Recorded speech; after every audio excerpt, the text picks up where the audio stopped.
one of the most revered texts of Hinduism, better known as the Sanatana drama, is the epic Mahabharata.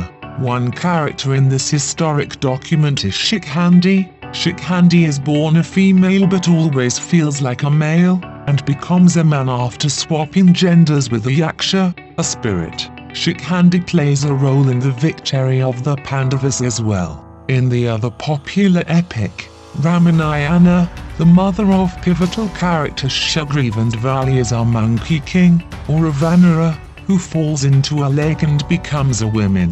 The three supreme beings of the Sanatana Dharma, Brahma, Vishnu and Mahesh, also display gender fluidity when taking various forms when they become avatars, ranging from simply taking a female form to merging with Shakti, which represents the feminine half of the supreme beings.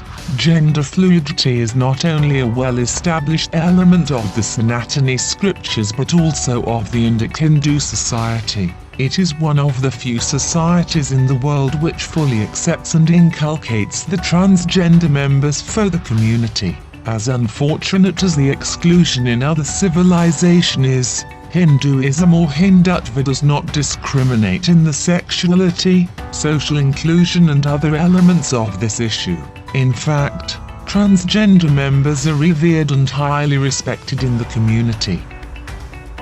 Briefly, we can differentiate Hinduism and Hindutva as follows. Hindutva is often used to refer to the practice of Hinduism, while Hinduism is the Western term used to describe the Indic cultures like the Sanatana Dharma, Sikhism, Buddhism and Jainism. While it is often understood that Hinduism has historically been not just accepting, but almost completely unbiased, to the LGBT group and to gender fluidity, some misguided groups claim that the Hindu Dharma or the Hindu society opposes gender fluidity. The position of Hindu religion on gender fluidity requires no defense, but that of the society is always complex and worthy of discussion. Most cases of a lack of acceptance to gender fluidity seem to be the symptom of colonialism and Western imperialism, where ideas from the so-called Western world are adopted by former colonies. This results in the transfer of the lack of acceptance for gender fluidity in the Western civilization both today and historically. For example, the census in India only recently even acknowledged the third gender. However, this is a bureaucratic process inherited from the British Empire, which imposed its regressive beliefs onto the governance of its colonies. The first census was conducted in 1872, under the British Crown, and there has not been a major fundamental change in the process or the institution since independence. This leads to the allegation of quote LGBT against Hindutva unquote. The primary example we look at today is Ila Devi, a Hindu deity known for their sex changes, although often worshipped in their female form. We can find them in the Vedas as Ida. They are regarded as the goddess of speech, which is a crucial designation as speech played a massive role in Vedic education.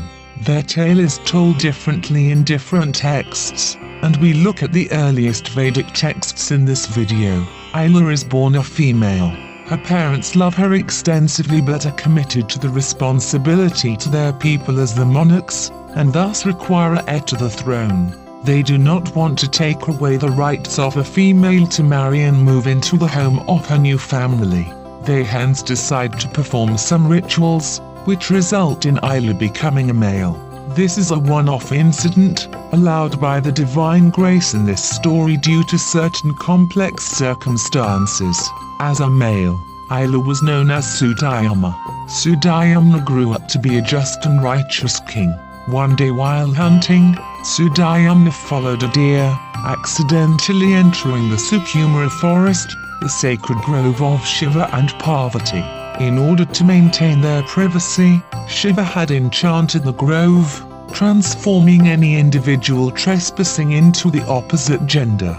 Now a woman, Sudayama took up his birth name, Ila. She sought out her father's guru, sage Vashishtha, to reverse the transformation, who, in turn, approached Shiva himself. While the Lord of Kailasha couldn't reverse the effect, he did alter it such that Ila would be a male and a female in alternating months. As a woman, Ila married Bhartiya, the god of the planet Mercury and the son of the lunar deity Chandra. She bore him a son known as Puravas, the father of the lunar dynasty, which is today one of the principal houses of the Kshatriya caste. The story of Ila Devi, Ida, or Sudayamna is just one example of the seamless integration of gender fluidity into this Indic Dharma. In Ramayana, Lord Ram is overwhelmed by the love he receives from the transgender community of Ayodhya and sanction them the power to confer blessing on auspicious occasions like marriage, childbirth, and inaugural functions, which is a belief practiced even today in India. Thus we conclude that Hinduism and most of Hindutva supports gender fluidity and is quote progressive unquote. This reality has also been increasingly accepted, as LGBT for Hindutva as a movement gains much larger traction than the rather unaware LGBT against Hindutva traction. While this issue warrants a lot more discussion, we have come to the end of this video. I would encourage you all to continue the discussion and provide your thoughts on this issue in the comments section. Please do like, share and subscribe. Thank you for watching.